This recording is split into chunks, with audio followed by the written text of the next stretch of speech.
जो ये अपना सपोर्ट और रेजिस्टेंस होता है दोस्तों, ये लेवल्स हमेशा काम करते आए हैं और हमेशा काम करेंगे मार्केट में।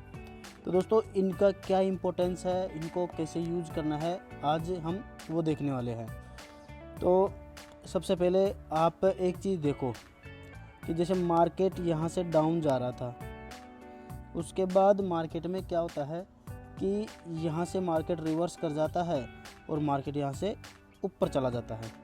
एक कंडीशन ये हो सकती है आपकी कि मार्केट यहाँ से रिवर्स कर जाता है और इसके बाद मार्केट यहाँ से ऊपर चला जाता है। तो यहाँ पे अपना सबसे पहला और इम्पोर्टेंट सपोर्ट क्या बनेगा, अपना सपोर्ट ये बनेगा, ये वाला लेवल। सबसे पहली इम्पोर्टेंट चीज़, सपोर्ट एक जोन है, कोई लेवल नहीं है, कोई पॉइंट नहीं है दोस्तों। सपोर्ट को आप जोन की तरह ही ड्रॉ करना पड़ेगा आपको। ऐसे एक सिंगल लाइन से आप सपोर्ट ड्रॉ नहीं कर सकते, एग्जैक्ट पॉइंट हम पता नहीं कर सकते।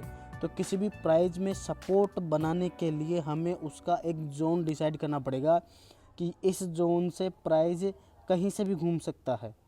तो हमको सबसे पहले सपोर्ट और रेजिस्टेंस लेवल ड्रॉ करने के लिए हमको एक जोन ड्रॉ करना पड़ेगा। लेवल्स अपने काम के नहीं है। तो सबसे पहला और इम्पोर्टेंट लेवल आता है अपना कि जहाँ से प्राइस विजिबली, मतलब मार्केट वहाँ से टर्न अराउंड आओ, जहाँ से प्राइस टर्न अराउंड हुआ हो। टर्न अराउंड का मतलब जहाँ से हमको विजिबली दिख रहा हो, नॉर्मली दिख रहा हो हमसे कि प्राइस यहाँ से ऊपर की तरफ घूम गया, वो अपना एक इम्पोर्टेंट सपोर्ट होता है। तो दोस्तों इसके पीछे की साइकोलॉजी क्या है? इसके पीछे की साइकोलॉजी यह है कि एक गिरते हुए मार्केट में यहाँ पर जब सेलर्स हावी थे, जब इस गिरते हुए मार्केट में सेलर्स हावी थे, तो फिर प्राइस में अचानक यहाँ पे ऐसा क्या हुआ कि मार्केट में प्राइस यहाँ से टर्न अराउंड हो गया और ये मार्केट अपना ऊपर निकल गया। तो ये लेवल इसलिए इम्पोर्टेंट हो जाता है क्योंकि जब गिरते हुए मार्केट में कोई तो ऐसा ऑर्डर लगा है, कोई तो कंपनी या कोई एफआईआई या कोई अपना डोमेस्टिक, कोई तो ऐसा है जिसने यहाँ से बड़ा पैसा लगाया है जो इन सेलर्स से कहीं ज़्यादा है। इन सेलर्स के पैसों से कहीं ज़्यादा पैसा लगाया है किसी ने, इसलिए तो मार्केट ने यहाँ से उसको उठा दिया। तो अगर मार्केट भविष्य में कभी इस लेवल के पास आता है तो वो जो जिस पर्सन ने यहाँ पे, जिस बॉडी ने यहाँ पे पैसे लगाए थे, अगर मार्केट कभी भी इस लेवल के पास आता है तो वो वापस अपनी पोजीशन को डिफेंड करेगा और इस लेवल से वापस प्राइस को ऊपर उठा देगा। जब वो यहाँ से ए पॉइंट से प्राइस को उठा सकता है तो वो अपनी पोजीशन को डिफेंड करने के लिए एक बार तो डिफेंड करेगा और बी से भी अपनी प्राइस को वापस उठा देगा दोस्तों।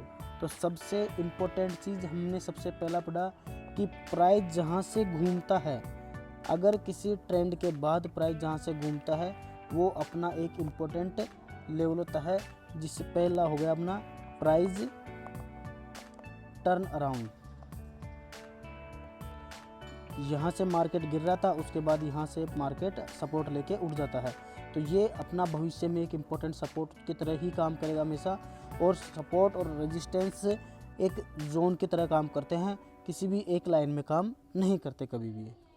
उसके बाद अगला दोस्तों देखो, सबसे पहला ये हो गया। उसके बाद दूसरा है अपना कि जहाँ से मार्केट टर्न अराउंड होने के बाद एक स्मॉल कंसोलिडेशन रेंज बने।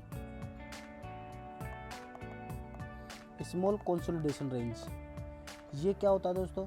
जैसे दोस्तों रेंज बनाई क्यों जाती है वो दिखाता हूँ मैं आपको।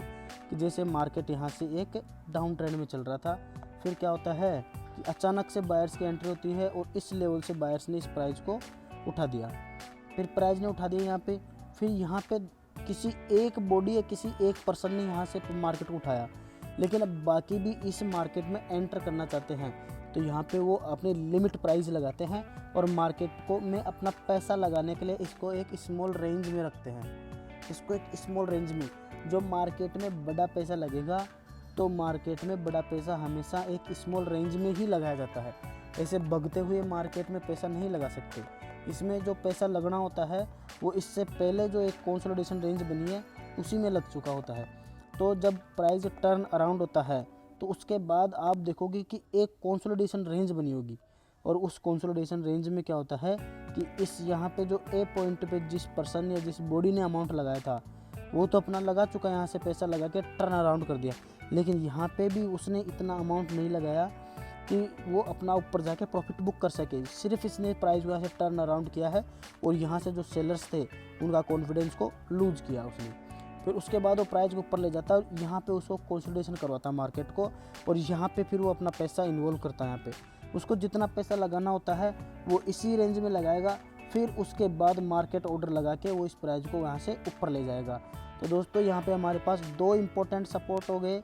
एक सपोर्ट तो ये हो गया ए जहाँ से प्राइस टर्न अराउंड होता है ये, उसके बाद दूसरा सपोर्ट हो गया अपना बी जहाँ पे प्राइस ने एक स्मॉल रेंज बनाता है, वहाँ पे बड़ा पैसा इन्वॉल्व होता है। और अगर भविष्य में कभी मार्केट इस लेवल पे आएगा तो यहाँ पे जो पैसा लगाया था उस पैसे को डिफेंड करने के लिए है, अगला इस सी पॉइंट पे भी मार्केट में पैसा लगेगा और यहाँ से भी मार्केट को वापस उठा दिया जाएगा। ये हमेशा काम करता है और हमेशा काम भी करेगा। हमने यहाँ पे दो लेवल सीख लिए, एक तो प्राइस टर्न अराउंड वाला, एक दूसरा स्मॉल कंसोलिडेशन रेंज वाला। अब इस स्मॉल कंसोलिडेशन रेंज के बाद एक इम्पोर्टेंट जो कीवर्ड आपने मार्केट में आजकल चल रहा है यूट्यूब पर, ब्लॉक ऑर्डर। ये ब्लॉक ऑर्डर क्या है दोस्तों, ये मैं दिखाता हूँ आपको। जैसे कि प्राइस किसी एक अच्छे खासे डाउन ट्रेंड में जा रहा था, यहाँ से मार्केट में सपोर्ट बनता है और इस सपोर्ट से प्राइस को उठा देते हैं। इसके बाद एक स्मॉल कंसोलिडेशन रेंज बना के यहाँ से पैसा इन्वॉल्व किया जाता है इस मार्केट में। फिर इसके बाद क्या होता है कि अचानक से बड़ी बड़ी कैंडलें बननी शुरू हो जाती है दोस्तों। तो जब वो सबसे पहले वाली जो बड़ी कैंडल बनती है यही आपका ब्लॉक ऑर्डर है। यहाँ पे मार्केट में काफ़ी बड़ा ऑर्डर जो मार्केट प्राइस पे एग्जीक्यूट किया जाता है वही आपका ब्लॉक ऑर्डर है दोस्तों। ये ही आपका ब्लॉक ऑर्डर है। इस ब्लॉक ऑर्डर पे जब भी प्राइस आएगा यहाँ से भी मार्केट रिएक्ट करता है, लेकिन ज़्यादातर मार्केट हमेशा ब्लॉक ऑर्डर हमेशा इस कंसोलिडेशन रेंज के पास ही रहेगा। इसलिए आपको इस चार्ट पर दो लेवल से ड्रॉ करने की ज़रूरत नहीं है। आप पहला टर्न अराउंड वाला देखो, दूसरा एक ये कंसोलिडेशन रेंज वाला, स्मॉल कंसोलिडेशन रेंज वाला देखो। अब हमारे पास इसके बाद एक और इम्पोर्टेंट लेवल आते हैं जो मार्केट में हमेशा का साइकोलॉजिकल लेवल। साइकोलॉजिकल लेवल्स को आप कभी भी चार्ट में ड्रॉ नहीं करके रखते हम।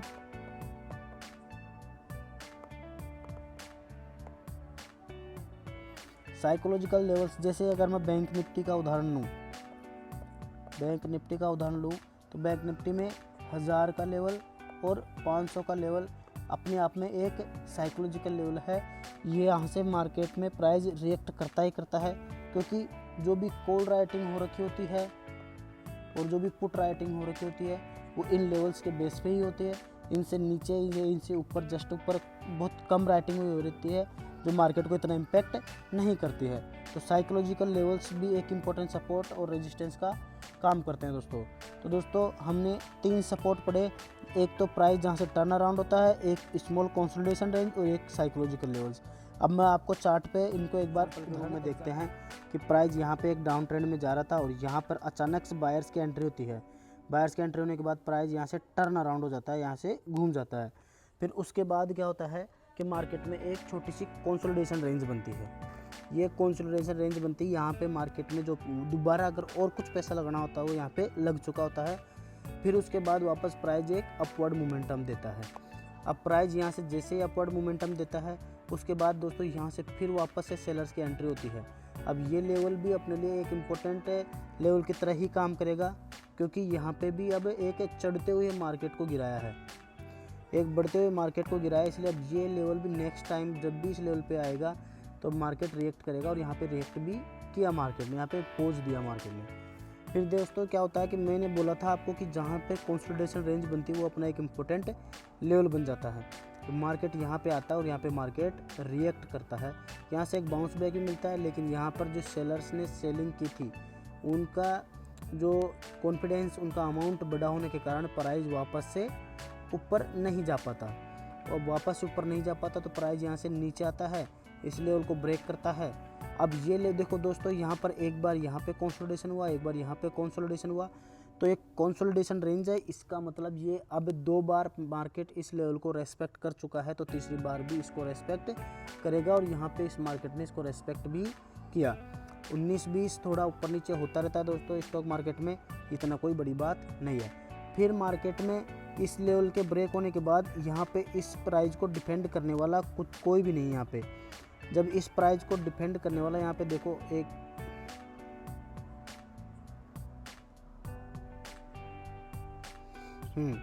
इस प्राइस को डिफेंड करने वाला इस बीच में कोई भी पोजीशन नहीं है, एक भी रेड कैंडल नहीं है। इसमें प्राइस फास्ट मोमेंटम करके ऊपर गया है, तो इसके बीच में कोई भी डिफेंड करने वाली पोजीशन नहीं होने के कारण अब मार्केट में अपना नेक्स्ट जो सपोर्ट बनेगा वो यही होगा, प्राइस टर्न अराउंड वाला। और आप देख सकते हो यहाँ से प्राइस ने वापस से एक टर्न अराउंड ही किया है, क्योंकि यहाँ पे पैसा कम लगा है। यहाँ पे जो छूट गए थे पैसा लगाने से, जो इस प्राइस टर्न अराउंड वाले से जो छूट गए थे पैसा लगाने से, उन्होंने ही इस रेंज में पैसा लगाया है। जो बचे हुए लोग थे वो ही इस ऊपर वाली रेंज में पैसा लगाया, तो यहाँ पे पैसा कम लगा है, यहाँ पे पैसा ज़्यादा लगा है, इसलिए प्राइस दोबारा प्राइस जब इस लेवल पे आती है तो यहाँ से वापस टर्न अराउंड कर जाती है। तो इसी प्रकार से आपके सपोर्ट एंड रेजिस्टेंस लेवल काम करते हैं। अब साइकोलॉजिकल लेवल कैसे काम करता है मैं एक बार आपको वो भी समझा देता हूँ। जैसे मार्केट में इम्पोर्टेंट लेवल जैसे 1000 का है, तो यहाँ पे हम 47,000 का लेवल ये मार्क कर लेते हैं। इसके बाद 47,500 का लेवल मार्क कर लेते हैं। इसके बाद हम 46,500 का लेवल मार्क कर लेते हैं। इसके बाद हम 46,000 का लेवल मार्क कर लेते हैं। और अब आप देखोगे कि प्राइस इनके बीच में ही कहीं ना कहीं या तो कंसोलिडेशन हो रहा है, या फिर यहाँ पे प्राइस इनके बीच में कहीं ना कहीं मूव कर रहा है। देखो इन लेवल्स को भी मार्केट रेस्पेक्ट करता ही करता है। इसलिए मार्केट में 3 इंपॉर्टेंट लेवल्स है। एक तो प्राइस जहाँ से टर्न अराउंड हुआ है, प्राइस टर्न अराउंड हो रहा है, वो हमारे लिए एक इम्पोर्टेंट सपोर्ट है। दूसरा, जहाँ से मार्केट एक कंसोलिडेशन रेंज बना के ऊपर जा रहा है, वो हमारे लिए एक इम्पोर्टेंट सपोर्ट है। तीसरा, एक साइकोलॉजिकल लेवल्स हमारे लिए इम्पोर्टेंट सपोर्ट है। दोस्तों रेजिस्टेंस के लिए भी आप सब सेम अप्लाई कर सकते हो, टर्न अराउंड, कंसोलिडेशन रेंज और ये अपना साइकोलॉजिकल लेवल्स। तो इस प्रकार से आप सपोर्ट एंड रेजिस्टेंस ड्रॉ कर सकते हो, और आप भी एक डायरेक्शन का पता कर सकते हो कि मार्केट अब किस डायरेक्शन में